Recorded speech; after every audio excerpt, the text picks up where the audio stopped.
সবাইকে হরে কৃষ্ণ। হরে কৃষ্ণ।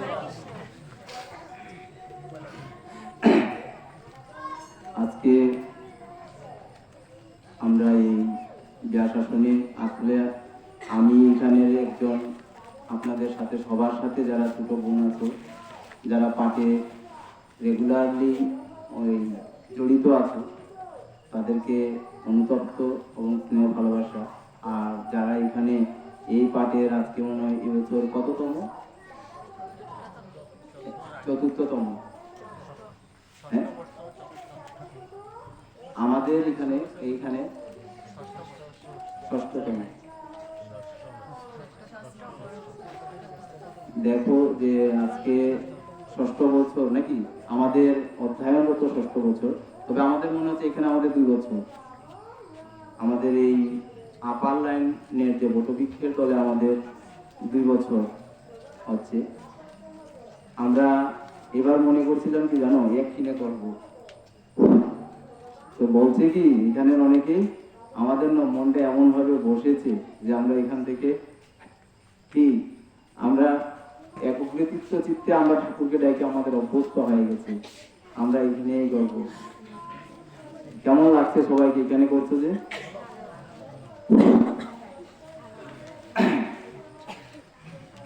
আচ্ছা, আমরা আগে পাঠে যাই। ওম প্রাথায় প্রতিপদিতাং ভগবতে নারায়ণং স্বয়ং ব্যাসং দুঃখিতাং পুরাণং মধ্যে মহাভারতম উদিত্যমিতবর্ষি ভগবতে মষ্টাদশাধ্যায়ন অম্বুতাম্ব সন্ধধাম ভগবদ্ গীতে ভবে দেশিনম নমস্তুতে ব্যাস বিশাল বুদ্ধি ফুল্লার বিন্দায় পত্র নেত্র যেন তয়া ভারতর্ল পূর্ণ প্রদোত জ্ঞান প্রদীপ প্রপন্ন পরিজাতায় তত্রপত্র কৃপানয়ে জ্ঞান মুদ্রায় কৃষ্ণায় গীতা নিদধিবে নম সর্বপনিষিত গাব বুদ্ধ গোপাল নন্দন পার্থ বৎস সুধি ভক্তা দুগ্ধং গীতা নিতম হত বসুদেবং সুতং দেবং কংসচারণং মূর্ধনম দেবকী পরমানন্দং কৃষ্ণং বন্দে জগদ্গুরুম বিষ্ণু পূর্ণতোষাজ ভক্ত জলারন্ধার মিলিত বলা শল্যকাহবর্তী কৃপেণ ভগিন কর্ণে বেলা কোলা অস্ত্র ঘাম বিকর্ণ গূঢ় মুকুলা দুর্যোধনাবর্তিনী সুধীর নাকুল পাণ্ডবের নদিকবর্তিকে সবে পরাশৌর্য বচসরজ মৌলঙ্কিতার্থ গন্ধতিকটং নানাখ্যানং কপিশলং হরিকোতা সম্পূর্ণাবুদিতম লোকে সুজন শোটি পদিরহর দেবীয় মানং মুরা ভয়াদ ভারত পঙ্কজং কলিমলপদ্মং শীর্ণ শিবশী মূকঙ্কুলতি বাচলং পঙ্কুলং গয়তে গিরিম যোৎকৃপাতমহং বন্দে পরমানন্দ মাধবম।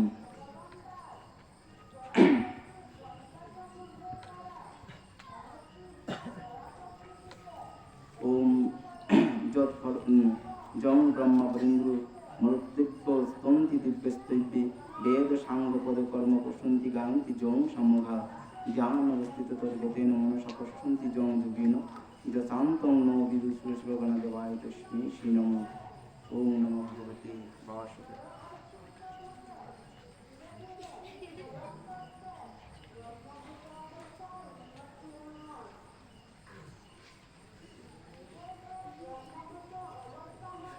সবাইকে আমার প্রণাম। গীতার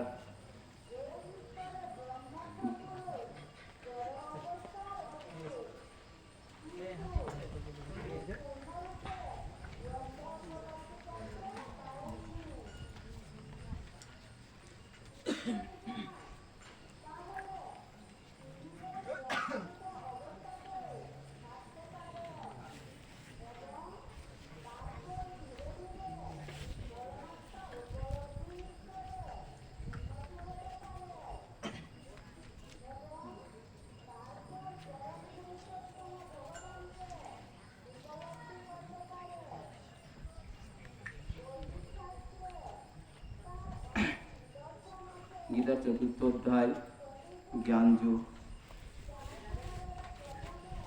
শ্লোক 11। যে যথা মাং প্রপদন্তে ত্যাং স্তৈক ভজামহম মম বর্তান প্রত্যন্তে মনুষ্যা পার্থ সর্বস্ব।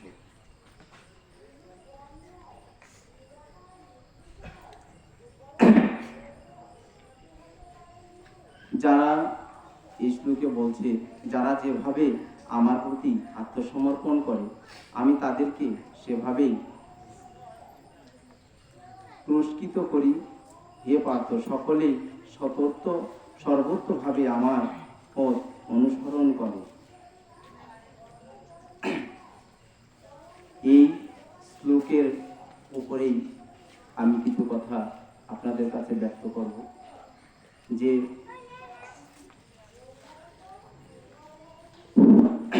জ্ঞানযুগ এমন একটা অধ্যায় ভগবান গীতার মধ্যে রেখেছেন, যে আমরা ভাগবত পাঠ করি জ্ঞান অর্জনের জন্য।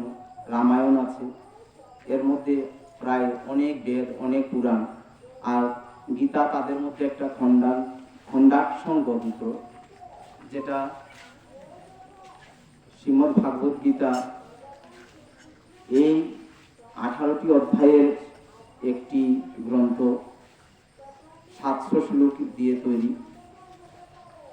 এমন একটি গ্রন্থ বলছে যে যা গীতা যে পড়ে সর্বজ্ঞান তার মধ্যেতেই আপনা আপনি উৎপন্ন হয়। যে আমাদের ছোট ভাই বোন যারাই আছে, গীতা আলোচনা যারা করছে, গীতা পাঠ যারা করছে, তারা বলছে যে গীতা এমন ভাবে কেউ যদি মন থেকে গীতাকে পড়ে, মন থেকে গীতাকে অধ্যয়ন করে, সর্ববেদের জ্ঞান তার মধ্যে আপনা আপনিতেই উপনীত হয়। এখন অনেকেই প্রশ্ন করে, যে অনেকে বলতে পারে যে যদি আপনা আপনি হয়, আমি তো রোজই পাঠ করছি, কই কিছু তো বুঝছি না, বলতে পারে। আসলে এই জিনিসটা উপলব্ধি করতে হবে যে কেমনে কেমনে তুমি কি জানছো। অনেকের প্রশ্নের উত্তর দেখা যায় যখন তোমাকে করে, তুমি প্রশ্নের উত্তরটা সহজভাবেই তাকে দিতে পারছো। তোমার অনেক অনেক কথার উত্তর যখন তোমার মধ্যে আপনা আপনিতে আসে, তখনই বুঝতে পারবে যে আসলে যেটা পারতাম না সেটা কোনো জায়গাতে শুনেছো, তোমার মধ্যে রয়ে গেছে, তোমার সাথে 10 জন শুনেছে, সেটা সে ভুলে গেছে। এই যে শোনা কথাটা অন্তরে থেকে যাওয়াটাই হচ্ছে সর্বস্ব জিনিস তোমার কাছে থাকা। আজকে এই জ্ঞান যুগ ঈশ্বরকে বলছে যে যে যেভাবে ভজে ঈশ্বর তাকে সেভাবেই করুণা করে থাকে। আসলে আমাদের ভজনার দিকটাকে সক্রিয় করতে হবে।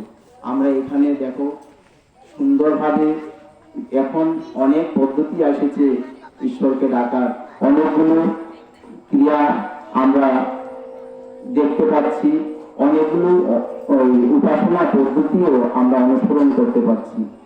কেউ ঘরে বসেই তুলসীকে কিভাবে ডাকবো, তুলসী আরাধনা করলে কি হয় তা জেনে এখন প্রতিদিন আমরা তুলসী আরতি করছি, গীতা আলোচনা করছি, গীতা পাঠ করছি। এখানে আজকের এই যে মঞ্চে ব্যাসাসনে বসে গীতা শ্রবণ করা, কত বড় আগের দিনে একটা ভাগ্য মনে হতো। এখন দেখা যায় পাড়ার প্রতিটা ছেলেই সুন্দরভাবে গীতা পাঠ করতে পারছে, সুন্দরভাবে গীতা স্থাপন করতে পারছে। তবে একটা জিনিস খেয়াল রাখতে হবে, আমরা গীতা যেহেতু আলোচনা করছি, গীতা পাঠ করছি, শুধু আরেকজনকে শোনাচ্ছি ভালো পাঠক হতো, এই চিন্তাটা যাতে না থাকে। নিজের মধ্যে গীতাকে উপলব্ধি করার ভাব যাতে উৎপন্ন হয়, গীতার আশীর্বাদ যাতে নিজের মধ্যে গীতার আশীর্বাদ যাতে ঈশ্বর তোমাকে দেয়, এইভাবে গীতাটা পাঠ করতে হবে। গীতা বলছে এখানে যে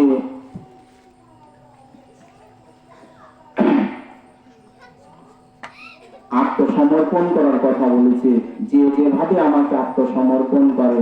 এখানে দেখো পুরো গীতাটাই অর্জুনকে বলেছে, আর কৃষ্ণ বলেছে, আর অর্জুন শুনেছে। পাঠটার মধ্যে আমরা দেখি যে অর্জুনকে বিভিন্ন ভাবে উদাহরণ দিয়েছে এবং বিভিন্ন ভাবে উত্তপ্ত করেছে যুদ্ধটাকে করার জন্য। আর একজন মানুষ যদি বলে, অনেকেই পড়তে পড়তে বিভ্রান্ত হয়ে যায় যে গীতাতে যুদ্ধর কথাই শুধু পড়লাম, শুধু অর্জুনকেই উপদেশ দিলাম, কিন্তু কই আমি তো কিছু বুঝতে পারলাম না। আসলে এই যুদ্ধটাকে যখন তোমার কর্মযুদ্ধ করার কথা ভাববে, তোমাকে কিভাবে ভগবান বলেছে সংসার ধর্মের যুদ্ধটা করো, এই জিনিসটা যখন নিজে নিজে উপলব্ধি করতে পারবে, তখনই বোঝা যাবে যে গীতাটা আসলে অর্জুনকে উদাহরণ দিয়েছে আর আমাকেই ভগবান বলছে। এই আমাকে যখন বলছে, কিভাবে ওকে উদাহরণ দিয়ে আমরা অনেক সময় অপরকে উদাহরণ দিয়ে আরেকজনকে বলি, তখন কেউ যে চালাক থাকে সে অনুভব করে নেই যে কথাটা আমাকেই বলেছে। তো এভাবেই এইখানে বলেছে আত্মসমর্পণের কথা, যে মানুষ ভক্তির দৃষ্টান্ত আমরা অনেক বই পড়ি, অনেক রকম গ্রন্থ পড়ি, এখানে ভক্তির তথ্য যাতে জ্ঞান যুগ গেলে জ্ঞানের রস আস্বাদন করার অনেক গল্প আছে যেগুলো আমরা শুনি। রামের চরিত্র, রাম পৃথিবীর শ্রেষ্ঠতম পুরুষ, যার মধ্যে এত সুন্দর একটা চরিত্র আছে জ্ঞানের, যার চরণ পাদুকা থেকে ধরে জীবনের গল্পটা পড়লে রামের চরিত্র থেকে যে কিভাবে একটা উত্তম পুরুষ হওয়া যায় এটার জ্ঞান আমরা পাই। ভক্তি যুগ দেখলে, সত্যযুগের গল্প, প্রহ্লাদের কাহিনীটা পড়লে ভক্তির কঠোর শক্তি একটা পাওয়া যায়, যেতে যে পাঠটাকে প্রহ্লাদের উদাহরণ থেকে দেয় যে বিশ্বাসে কৃষ্ণ মিলে করতে বহুল।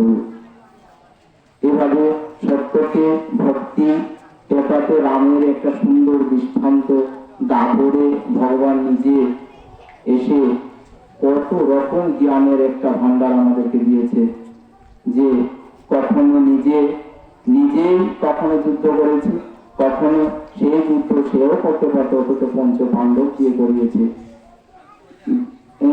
এই দাপর যুগে সে মানুষের যে বর্তমান মানুষরা ঈশ্বরকে বিশ্বাস করবে না বলে রাম যুগে সে একটা সাধারণ পুরুষের অবতার দেখাইছে, অথচ দাপর যুগে সে স্বয়ং যে ভগবান আমি, এটাও আমাদেরকে চক্ষু খুলে দিয়েছে।